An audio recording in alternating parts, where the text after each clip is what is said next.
Hey everyone, and welcome to the Everyday Investor. My name is Darcy Ungaro, and I will be sharing with you the second part of a conversation I had with retired wealth manager and private banker Clive Thompson, who is currently residing on the beautiful shores of Lake Geneva in Switzerland. And we're going to be finishing up the conversation around the great currency reset and a potential debt jubilee. It's important to note that this is just one possibility of what may occur in the future, but what I like about the viewpoint that Clive is presenting today is that it stitches together a lot of sequences of events that I can see potentially happening in the future, but I didn't quite know the sequence that these things would occur under this theory. And again, this is just one possibility of the way the future might look. And if you're interested in having a really positive outlook, then this is a good episode today because it helps you to see that good future through the reality of some of the things that are going down at the moment. So before we get started, I just want to mention, occasionally I'll say something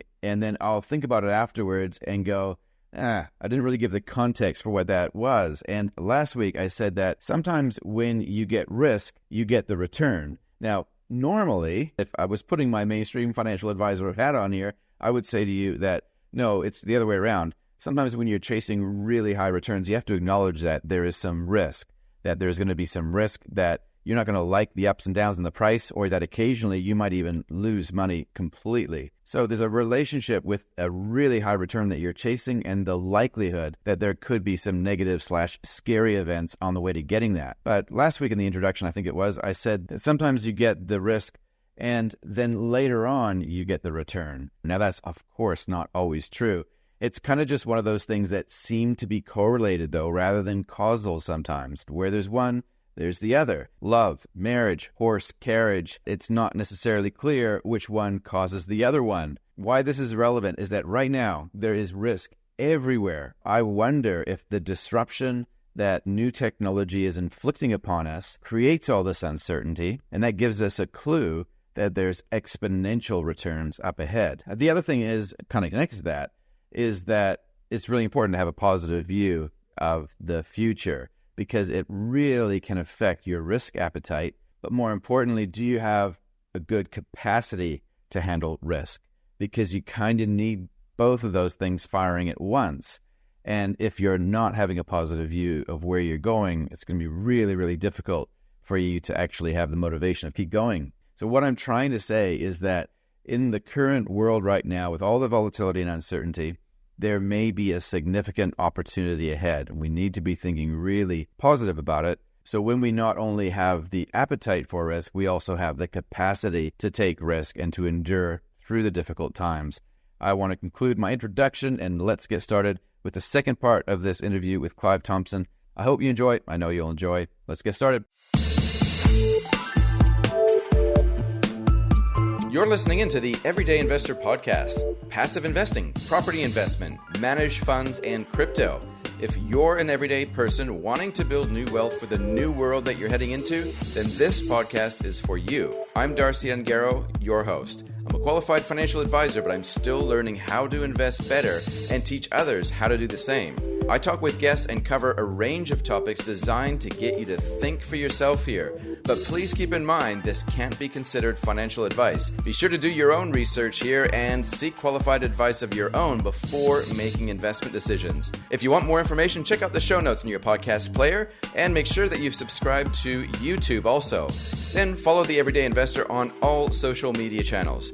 The NZ Everyday Investor Podcast receives support from the following partners: Easy Crypto, the safe and easy way to buy and sell crypto in New Zealand; Gorilla Technology, increasing business success through innovative and strategic IT solutions; Ungaro & Co. Financial Advice for everyday people building everyday wealth. Hope you enjoy the show. Let's get started.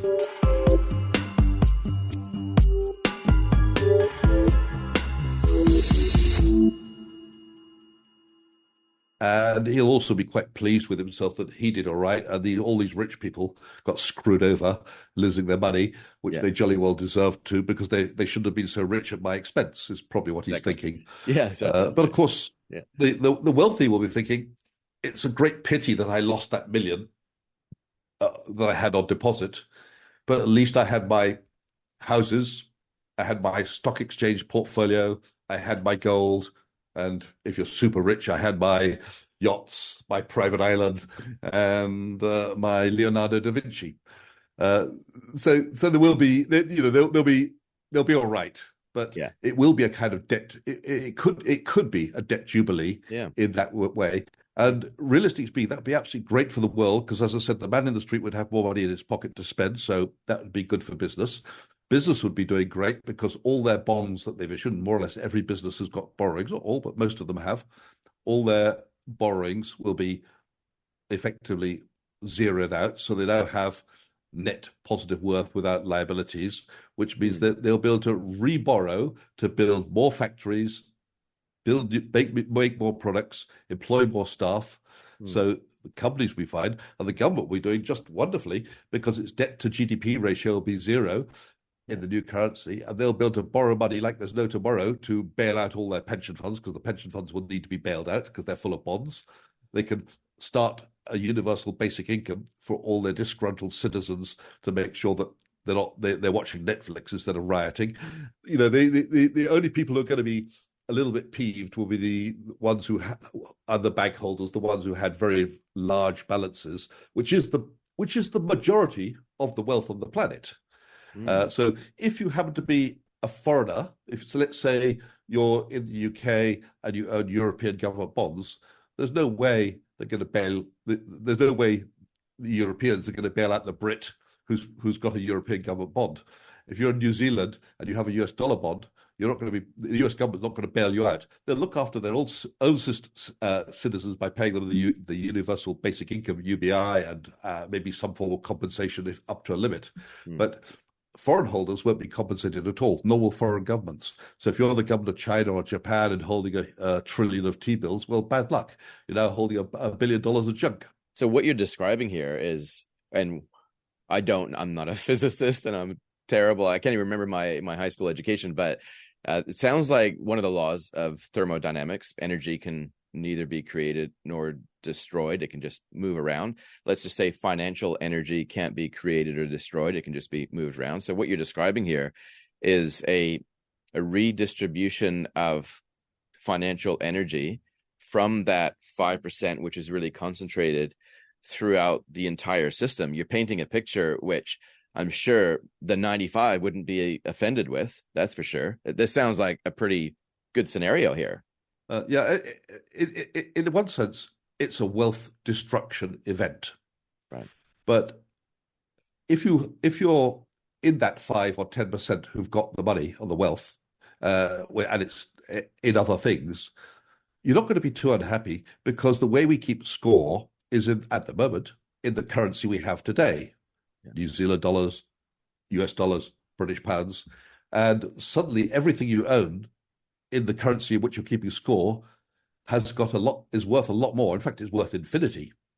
So from a certain sense, from a mindset, you've made a ton of money. I mean, people are looking at the stock market and saying, hey, I made a lot of money, sometimes not realizing that the money they made is worth a lot less. Now, if you take that to extremes, you look at the best performing stock markets in the world, they're in Argentina and Venezuela. Why is it Argentina and Venezuela? Because the value of the currency is going down a lot. Does somebody in Argentina say, I've made a ton of money in the stock market? Well, he has. But actually, the ton of money he's made isn't worth as much as it was a year ago. That's the part, I think, which brings us back to kind of where we started as well, is that you didn't say this explicitly, by the way. I'm just putting these words into your mouth in terms of paraphrasing. What I heard at the start was that maybe the lion's share of a lot of what investors' returns are is actually, in fact, just currency debasement. We just don't like to acknowledge it like that. Like you can, gin, whiskey, wine, beer, doesn't matter what your poison is. It's the alcohol, right? And that's kind of what we're doing when we're investing. We're diversifying, but really we're just catching that wave of currency debasement, and we're doing it kind of like in slow motion now. But what we're describing is the end state, which makes it sound like it's instant. It might be instant, but this could just be a slow death where we just feel really wealthy until all of a sudden we wake up one day and wow, something just changed. I think you've described it very well. And I once again, I want to stress that the scenario I just painted about replacement of the currency with the CBDC or another currency. It's one of many scenarios which are out there. There are other scenarios which have been played out in history. We don't know how it'll play out. But what we do know, and I can say for sure, is if you happen to be a holder of a fiat asset, by that I mean a bond of any description, or a deposit, or cash, it's not going to buy you as much a share of the world's wealth as if you held other things. What other things are we talking about here? So the kinds of things which will retain their value are the kinds of things which are wanted, desired, and in general useful. So that would include property. That would include equities, which are shares of business if they pay you dividends. It would include gold because it's been coveted by man ever since the beginning of time, and central banks will potentially need it if we go into a gold-backed system. That's another scenario we can see where they revalue gold upwards 10 or 20 times or whatever and back the currency to restore confidence. That is a possibility. But central banks will still want to have their gold, so that's going to have a value. We can look at the collectibles, heirlooms, tangibles of all descriptions.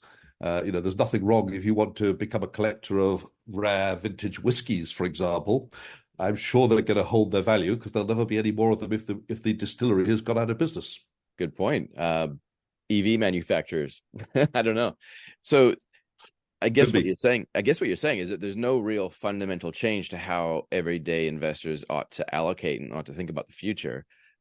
A little bit of changes around the edges, but really just having that mental framework to understand that should things evolve further in this direction, this is one of the ways that things could go. But at the same time, if we imagine what this new world looks like at that financial layer, but we ignore the other parts of your life that might change as well, we're not getting the whole picture. Because if that's bad, then we might not be able to keep on stacking our investments. So does this transition, if it goes like this, does this feel like a more authoritarian world where there's way less freedom of speech and individual expression, way less freedom of movement? Or what am I missing? Because it feels like it's too good to be true so far, in my mind, anyway. Yeah, well, in the West, we've become very accustomed to having a lot of freedom of speech and information and the right to protest and so on. But I can see that we could be moving back into the kind of controlled world that we had many, many decades ago. Well, hundreds of years ago in some countries. Governments are taking more and more ways to have the information about their citizens and know what's going on. I'm going to give you a very, very simple example of how they can know things. There was a story in the newspaper a few weeks ago. A young lad was flying on holiday, either he was going to Spain or Portugal or somewhere like that, and he was joking with his friends about Al Qaeda. And when he got before he got on the plane, he was in the airport and he just texted through WhatsApp to his friends, when I get on the plane, I'm going to blow it up, ha ha. Of course, this was a joke, an ongoing joke. Somehow, that message got picked up by the Secret Service or whoever. He was already in the air by the time they decided what to do. They sent jet fighters to accompany the aeroplane.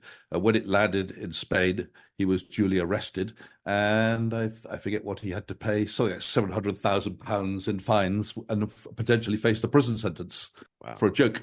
But the real point here is they knew what he'd said. The key word.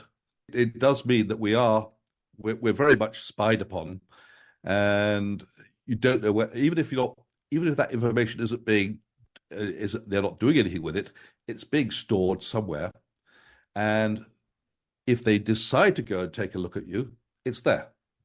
And it's very hard, extremely hard. I've looked at the possibility of going what they call offline. You can't do that. It's impossible. If you want to live a normal life, you can't be offline. Therefore, you have to accept this invasion of privacy. And that does mean the opportunity for us to go into a dystopian world is much higher because the governments will have everything they need to get you if they decide to go after you. gold and Bitcoin are my two things that I would allocate towards, and that I would talk to my clients about, just because I know that they're outside of the financial system, at least, alternative forms of money, especially in the physical sense with gold and in the self-custodied sense with Bitcoin. I want to know what your views are around gold first, because I've yet to meet someone who fully understands gold and is rooted in the real world, like you seem to be, and also understands Bitcoin. So I'm 66 or something like that, 67 years old, I think. I've forgotten. Luckily, I've forgotten. But Yeah. I got my first gold coin at around the age of 14. That was the sovereign that my grandfather had shown me. He gave it to me, and he told me never to sell it, and I've still got it to this day. I have a few more of them now. But we might well go into a situation where the world has to go back onto a gold standard or some sort of backing by something. And the reason for that is if we have a failure of a major Western country, I think they'll all fail very quickly in succession, and people will worry the same thing will happen again. So to get trust into the currency, governments will need to back it with something, and gold would be the traditional asset. And that explains why some of the largest central banks are acquiring gold month after month, because those who have the most gold will call the shots, and those who have some gold will at least be sitting at the table. And those who have no gold, well, they'll do as they're told. The others will decide for them. That's an awesome quote. Yeah, we're going to have ongoing demand for the central banks, and if and when some kind of distrust starts to arise in the currency, and if people start to fear what I described as a scenario earlier, where we might get a restriction of what we can use our money for, or at least what we can convert into a usable money, I think there could be a sudden rush for gold or silver. So I think everybody should own some gold, and there's multiple ways you can own that. So first of all, having some self-custodied at home is always a good idea, because it means only you know that you've got it. It's easy to hide. Nobody knows where it is. Nobody knows how much you've got. They can't pass a law saying, well, they can pass a law saying you've got to hand it in. But just as happened in 1933 when they passed that law, not all of it got handed in. In fact, it's very, very easy today to buy, literally for the gold price, all kinds of American gold coins issued before 1933, which ought to have been turned in, and obviously they weren't. So not all got turned in. But if it's at home, you have a choice. If it's in the bank, you might not have a choice. So I think if you can buy a kilogram bag of silver coins from the old years and have that at home, that could be useful if we have a bank holiday of a few weeks and you need to go out and buy a loaf of bread. You can take your old shilling or sixpence or threepenny bit and probably get yourself some food. And I can guarantee you people will take it if there's no other choice. Yeah. In fact, they'll prefer to take it if they don't trust the currency. So that would be your first way. Of course, you could then go and have your bank buy gold and store gold bars in custody for you. You can also buy exchange-traded funds, ETFs as they're known. Some people say that's not safe because the government could just help themselves to that in an emergency, as happened in the United States. They didn't have ETFs back then, but basically in 1934, the government helped itself to all the Federal Reserve's gold because it was a national emergency, and they felt that the government should have it, not the Federal Reserve. So this could, and of course they'd already helped themselves to the population's gold a year earlier than that.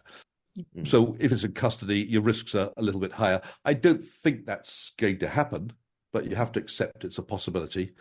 So that was a question on gold, and I think you should. Oh, you can own gold shares. The one thing to say about gold shares is they're incredibly cheap compared with the gold price. You're talking about miners as well. You're talking about mining stocks, right? Yeah, mining stocks. Yeah. So for the most part, they're all fairly close to multi-year lows, 10-year lows, something like that. Whilst at the same time, the gold price is almost at a record price. It means that gold miners are a very neglected sector of the market. They're very, very cheap. And if people start to get interested in gold, gold mining stocks are going to accelerate much faster than the gold price. Right now, we have no interest in gold at all. It's creeping up a little bit because of the central bank buying. But from the public at large, the interest is very low. But that interest can come back very quickly and without warning, especially if there's a sudden distrust in the currency. And of course, people will not only buy physical gold, they'll at that moment be buying the gold miners because they offer the better reward. Sure. It's like a derivative. So thinking about the central banks and what you said before, where they are acquiring a lot more gold carefully, not to sort of make a big deal out of what they're doing, because that'll jack up the price. And then I guess we'll lose faith because we'll see what they're doing. I don't understand why. I don't understand. I wrestle with the question of whether or not this is known by central bankers. Is this kind of like the playbook that you think they already well know about, and therefore they're getting the golden anticipation? Yeah. Okay. Absolutely, they know. So most central banks are run by very intelligent and skilled people who passed all kinds of economics degrees and law and so on. They know what money is. They know how things could play out. And they have to be prepared with a plan B, because they know the system that we have at the moment has to be replaced sooner or later, and probably sooner. And they need to. Those who know and those who've got the power to do so are basically saying we've got to jack up our gold reserves. Even countries like Turkey, which have got very high inflation, are jacking up their gold reserves because they think sooner or later we're going to have to back it by something. Yeah, interesting. So there's a lot of strategy going on here, but their assumption is that it's gold. And I don't know this for sure, but it doesn't seem like they would put much weight on Bitcoin. So let's talk about Bitcoin, if that's all right. Like what I look at as the analog hedge through gold, I just look at Bitcoin as the digital hedge in this context. Do you see that there is much different? Like, is it pretty much the same sort of use case? We have something that's a digital asset, which is scarce. It's outside of the financial system, decentralized, unconfiscatable. Is that the right way to be looking at Bitcoin, just in terms of hedging first? Whilst there's a lot of similarities between gold and Bitcoin, they are definitely different asset classes. And so I think that every asset allocation grid should have a column for precious metals and a column for Bitcoin. And then it's down to the asset allocator what number goes in the column for Bitcoin, whether it's zero or, if he's in love with it, something much higher. And it's great that we now have, thanks to the ETFs getting approval on the 12th of January this year, it's great that we now have a tacit acceptance that it is a valid asset class which could be put in a portfolio. So I think the world has changed from the 10th of January, 11th of January, when the ETFs got their approvals, because suddenly we moved from a situation where it was probably risky to put the word Bitcoin in your asset allocation grid, and now it's almost obligatory, or it ought to be. I mean, I don't think it'll go in straight away for most asset allocators, but over time, over the next 2 or 3 years, I think they're going to add that column, and then it'll start at zero for some and maybe start at 1 or 2% for others. But I think it makes sense to have it in. There's many people who would say that Bitcoin is the hardest asset on the planet, unlike gold, which can continue to be mined. This year, for the first time ever, after the halvening, which happens in about 55 days, the amount of the amount of Bitcoin being mined for the first time ever will drop below the amount of gold being mined as a percentage of the above ground supply. So gold will, from April this year, become the harder asset in terms of new supply. They call that the stock to flow ratio, i.e. the amount being produced relative to the amount which is out there. Bitcoin will be, yeah. Yes, Bitcoin will be harder than gold. And I think a lot of people can see that. But more importantly, I think a lot of people would like to have it in their portfolio. Yeah. Well, I know, and like I follow a couple of different schools of thought around this, including people that just think still it's rat poison, and people who are 100% all in the Bitcoin maxis. You've come up with a pretty rational framework for an allocation. I'll let you maybe share what that is, and obviously this isn't investment advice, but if it was you, what would you do if you had, say, a 30-year investment time frame ahead of you, and you were trying to allocate across all the asset classes that were appropriate for you, of course, but you wanted to include Bitcoin. How much Bitcoin would you include in your portfolio? First of all, I think that depends whether it's your portfolio, your own portfolio, or somebody else's portfolio. So I think what I'll do, I'll speak to start with my lifetime career of an asset allocator's hat. Sure. About 6 or 9 months ago, on LinkedIn, I published what I thought was an ideal asset allocation for a multimillionaire. In the asset allocation, we don't look at the things which are illiquid, like his home, his properties, his works of art, his heirlooms, the things he can't touch or won't touch. His private equity, you take that out of the equation, and the rest is what's investable, and that's what I would do the asset allocation with. So the rest is what you get to 100% with. And I thought at the time, and I put this on the grid, that the Bitcoin allocation should be 2%. Now, that's a number which can go up and down depending on the ebbs and flows. I didn't adjust the allocation, and I haven't adjusted it. And I'm talking about an allocation which I would recommend for somebody who's got several millions of wealth. But I suppose probably shortly before the ETFs were given approval, I would have reduced that slightly, which was the wrong move, by the way, by 0.5%. It would have been the wrong move.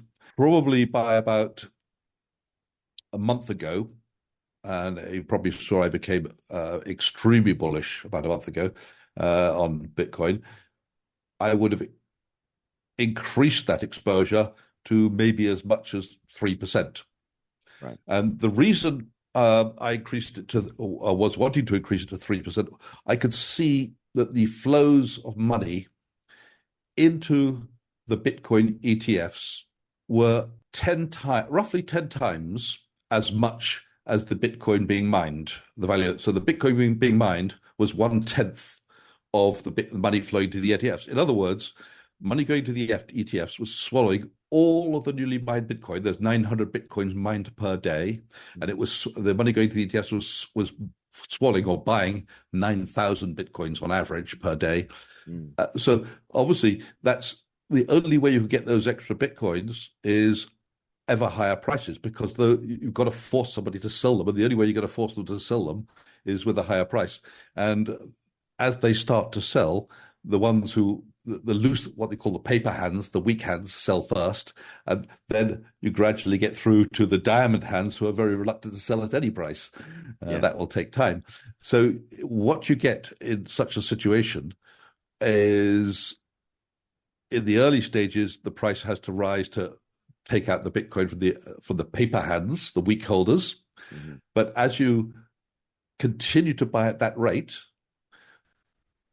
there's less and less weak holders, and there's more and more diamond hands, or in Bitcoin terms, they call it the hodlers, HODLERS, as you'll know.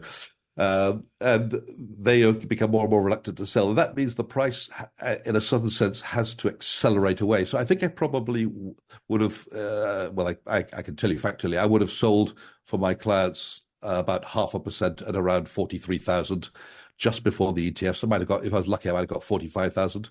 It then went down to about 40,000.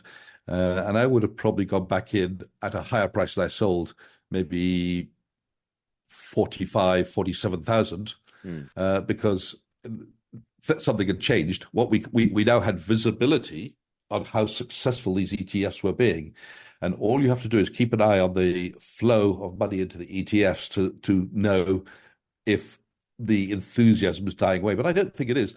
I think what's going on here is a small number of institutions have added it to their asset allocation, their authorized asset allocation, and they've said to their portfolio managers, if you want to invest in this, you may up to 1%, 2%, whatever their figure is, up to you. So not all of those portfolio managers will have done it. And I can assure you that even if they were doing it, you don't do it for all your clients one day. It's not possible. It takes a long, long time, because usually the way it works, you speak to your client, say you pick up the phone to one client a day, and you say, by the way, I just want to tell you, we're recommending that we have a small allocation to Bitcoin. Do you have any objections? You have a dialogue. So it takes time. So I think that for what's going on at the moment is, little by little, firms are going through the due diligence process, going through the compliance process, talking with their legal departments to decide if they're going to authorize the approval of Bitcoin ETFs in the asset allocation. The asset allocators are deciding if they want to have an allocation of 0 or something higher than 0. And that takes time too. And then the portfolio managers who've got the discretion to go up to whatever the limit is are deciding themselves whether to do it. So over time, we'll have more and more firms which approve it. That will take several years. Over time, we'll have more and more. The limit that they let you put in, it might start out at 0.5% or 1% or 2%. I think that if we step forward over the next 5 years, that limit will go up gradually. Some portfolio managers will say, you know what, I believe in it. They're going to go for it, and they're going to move their allocation to the maximum. Others are going to say I'm a little bit more cautious, and they're going to stay lower. And some are going to say it's a load of bollocks. I can't believe I should have bought it at 20,000. Now it's 50,000. Oh God, it's 100,000. No, if I thought it was bad at 20, it must be bad at 100. If you take any asset on the planet, you'll find plenty of people who hate it and plenty of people who love it. I'm not a great lover of Nvidia. But now I think about it, I had a conversation with my banker a year ago when he said, what do we do? How can we play artificial intelligence? I said, well, the way we do it, play it is Nvidia. And I didn't buy it. And I'm kicking myself. I can't possibly buy it at 10 times the price. I didn't buy that. It just makes no sense. Yeah. So people are feeling that way. People feel that way about Bitcoin. If they didn't get in, they're embarrassed. And they don't want to say that it's a good asset when they said it was a bad asset before. Well, especially people in the wealth management space as well, who have been historically, the ones that I follow anyway, have been quite anti-Bitcoin. So there has to be a certain amount of, I guess, the washing away of that hubris. And maybe people will just forget about all those social media posts, but not me. I'm keeping a scrapbook of them all. So well, I guess I'm in Switzerland. In Switzerland, I think at least half the wealth managers, asset managers have got some Bitcoin. But there'll always be somebody at a senior position, somebody who's got a very high salary, very important job, who's going to say, I don't like it, because he thinks that if he gives an approval for it, his job's at risk. Interesting. And so you're way more aware of probably the larger portfolios in terms of your career. Like you kind of would appreciate some of these larger accounts, family offices, trusts, individuals, high net worth people. We're talking about serious amounts of money here.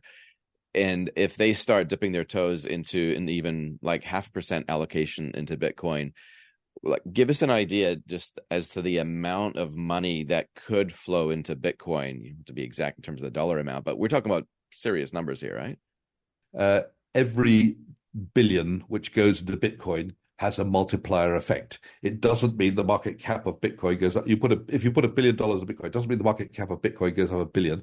It goes up many, many multiples of that. It depends on what you look at, but it could be up to 100 times as much for every billion. And the amount of billions which could go into Bitcoin and or trillions is there's an awful lot out there, but enough to drive. We've seen some very, very wild and crazy numbers as to the price Bitcoin could go to. None of them are actually crazy. They're all possible. It all depends on the multiplier effect and how much money goes in, how much money you have to put in. But it's very, very doable. I mean, I don't want to say if we put 1% of all the money on the planet, it could go to 5 million, but I think it probably would. But that's a bit like saying if every person on the planet owned 1 ounce of gold would be $1 million. All these are probably true facts. I know, probably not a million, maybe 50,000, but all these are true facts. But realistically speaking, it's not going to happen quite like that. But we'll certainly have a lot more money allocated to Bitcoin by investment managers in the future, and that will push the price higher, I think. Yeah, no, I totally agree. Because on one side, there's the share of that it will probably get more of. And then on the other side, going back to the start, there's the currency debasement, which will likely accelerate. So there's all these factors going on. And then final question for you, Clive. Central banks, we know that they've been grabbing a good, decent supply, good old dollop of gold recently in the last few years. Do you feel like they are set in their ways in terms of being anti-Bitcoin so much so that they wouldn't even dare consider putting Bitcoin on their balance sheets to prepare for the same event? Or do you think that they are kind of allocating towards Bitcoin quietly behind the scenes? We did see a ridiculous comment from the ECB a couple of days ago. They said that Bitcoin has utterly failed in its promise to become a payment system or a money. Nobody uses it. It's never going to work as money. It never will be money. And I thought, who on earth wrote that? Have they never heard of Gresham's law? Who in their right mind is going to be spending Bitcoin, the hardest asset on the planet, when they could be spending paper dollars or paper pounds, which are going down in value literally every day? Which one are you going to spend? It's like if I have a pocket full of gold sovereigns or Cooper nickel pounds, both a pound each, am I going to spend the gold ones first, or am I going to spend the Cooper nickel ones first? Well, I'm going to spend the Cooper nickel ones first. And so people aren't, it's not failed, it's just nobody in their right mind is going to want to be using their very valuable asset unless they want to use it to prove a point that it can be used. They're not going to. But if the situation comes where we lose our trust in paper currencies and the merchants say, I want something sounder, totally easy to do almost infinite transactions on the Lightning Network. The Lightning Network is a high-speed Bitcoin network. It is Bitcoin. You can move Bitcoin around at the speed of light. You can do far more transactions than are going on in the credit card space. Literally zero cost of doing a transaction on the Lightning Network. So there's no real negative to stop people doing transactions in Bitcoin. It's just that nobody would want to necessarily do that, except if you want to move wealth. If you want to move wealth from A to B or speculate or gamble on a Bitcoin exchange, that's fine. But you wouldn't buy a bar of chocolate or a cup of coffee with Bitcoin in the world we live in today. It makes no sense. Because that's the good money. Keep the silver. It's good money. Use the plastic forks until then, right? And so they're either ignorant, but I kind of doubt it based on your previous comments, or there's some degree of malice, there's some degree of malintent. It's quite clear there's quite a few central bankers who really don't like Bitcoin at all. Is that because Bitcoin is a currency, is a threat to the national system? Is it because it's showing them up as to how fast the value of the currency is going down? Is it because they've got a bee in their bonnet about the fact that Bitcoin is used for money laundering? Now, that number that has to be addressed. I mean, I think Chain Analysis, who monitor these, have worked out that last year there was 0.5% of all Bitcoin was used for illegal activities, and 4% of all cash was used for illegal activities. And there's a lot more cash on the planet than there is Bitcoin. So these sort of comparisons saying hacks and things and money laundering and tax evasion are all Bitcoin, it doesn't seem to be quite as stacked up in terms of the hard evidence when you look at the numbers. I think the vast majority of people, when they earn Bitcoin, are owning it. If they put it in their own wallet, they're owning it because it's kind of a sovereign right to have some of your wealth in your hand where you have control of it. Nobody can look into your wallet and say, well, unless you told them that you have your wallet, and say it's yours. You can walk across the border of any country on the planet with your private keys in your head and arrive as wealthy as you left. You can't do that with a pocket full of gold. And if your shares or bonds are stuck in a bank, when you arrive, you might not be able to access them because of a war situation. But Bitcoin, wherever you happen to be, it'll be where you are. Yeah. I love how just this conversation has gone, Clive, because there's nothing that is fringe or outside or unacceptable. It's just all part of investing, which is really just preparing for your future. So thank you very much, Clive. If people want to follow you and follow the post, like I know about you because of LinkedIn, and I've caught a few interviews of you on YouTube as well. But where's the best place for people to follow you? I write only on LinkedIn. I'd encourage people to get onto LinkedIn. Obviously, there's a free version, but you can follow me. And I write a lot of articles. A lot of people contact me as well. They have different types of wealth management questions. I'm a bit like a retired doctor. When you're working as a doctor, you get paid. When you're retired, people will still come up to you and ask you about their ailments, and you give the advice for free, which is what I do. I don't want to get any money for any of this. But I write a lot of interesting stories as well. For example, I wrote not so long ago a story about a man who committed suicide in a vat of beer in 1904. That's good enough reason to follow you on LinkedIn, Clive, I'd suggest. So yeah, for any of those watching and listening, make sure that you follow Clive and myself. You'll be better off for it. So yeah, once again, thank you very much, Clive. Really appreciate that. I'll let you enjoy the rest of your evening, I guess, there in Geneva, and hope to catch up with you again soon. Thank you, Darcy, and thank you very much for having me on your show. And everybody who's listening and watching, thumbs up. Awesome. Appreciate it. Thanks, Clive.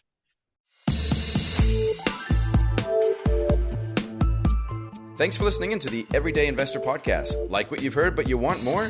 Make sure that you've subscribed to our YouTube channel and subscribe to the Everyday Investor newsletter too. The links for everything are found in the show notes that you can access easily by swiping or tapping over the cover art in your podcast player. If you received value in some way, I'd love it if you could take the time to write a review wherever you listen to podcasts. Share it with a friend, or think of our show partners where appropriate. Easy Crypto, the safe and easy way to buy and sell crypto in New Zealand. Gorilla Technology, increasing business success through innovative and strategic IT solutions. And Ungaro & Co. Financial advice for everyday people building everyday wealth. Remember, some investments or strategies discussed on these episodes may result in financial loss. Be sure to do your own research and ideally seek qualified advice of your own before making investment decisions. Hope you enjoyed today's episode, and we'll catch you next time around.